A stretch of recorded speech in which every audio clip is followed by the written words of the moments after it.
Assalamualaikum warahmatullahi wabarakatuh. Alhamdulillah, wassalatu wassalamu ala rasulillah wa ala alihi wa sahbihi wa mawalah, amma ba'd.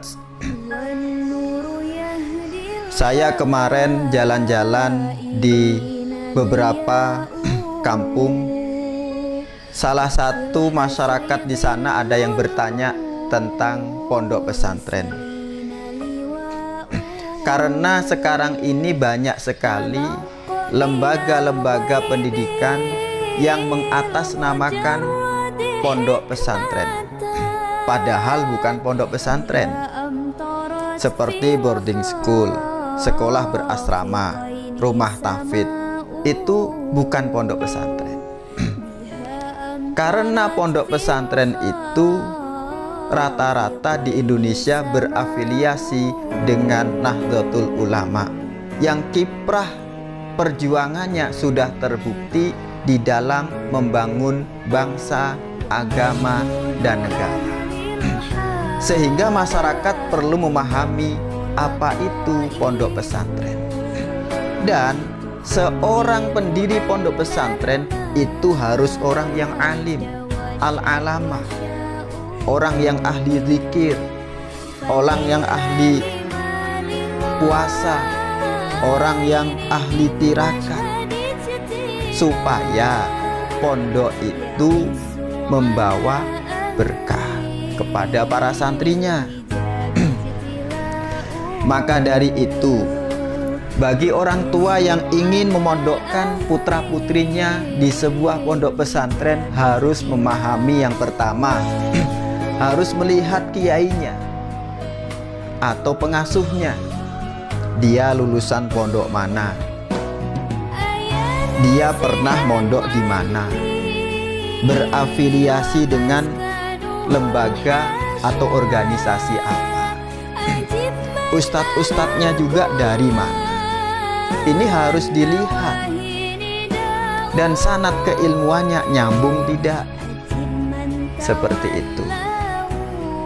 Yang kedua, harus melihat legalitasnya, harus melihat perizinannya. Kenapa? Karena pemerintah sekarang sudah memberikan pengakuan kepada pendidikan pondok pesantren, dan lulusan pondok pesantren boleh melanjutkan jenjang sekolahan yang lebih tinggi. Artinya lulusan pesantren bisa masuk ke universitas yang dituju, seperti itu. Yang ketiga, harus melihat materi-materi pembelajaran yang diajarkan di pondok pesantren yang mau dituju. Kalau di pondok pesantren yang mau dituju tidak ada pembelajaran kitab kuningnya, jangan dimasuki. Jangan masuk ke sana. Kenapa? Karena ciri khas pondok pesantren adalah kitab kuningnya. Ada kitab kuningnya. Memang betul Al-Quran dan hadis itu pedomannya umat Islam. Tetapi kita tidak pernah bisa memahami tanpa tafsir, tanpa kitab-kitab klasik peninggalannya para ulama, tanpa guru-guru yang nyambung kepada ulama-ulama pemilik kitab klasik tersebut, yang sanadnya nyambung kepada Rasulullah.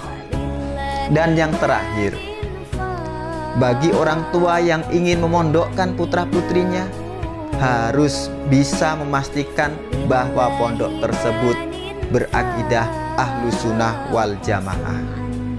Itu yang paling penting. Kalau tidak Ahlus Sunnah wal Jamaah, An-Nahdliyah, jangan. Kenapa?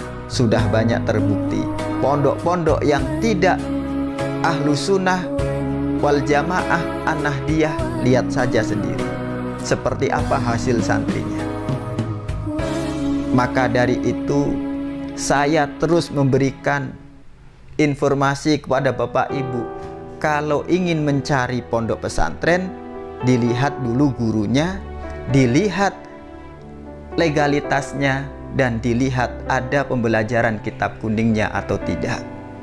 Saya selaku Ketua RMI Kota Balikpapan sangat senang sekali dengan para kawan-kawan yang penggiat pendiri pondok pesantren. Tetapi ayo kita harus memperbaiki sistem pondok pesantren supaya lebih baik dan lebih tangguh lagi.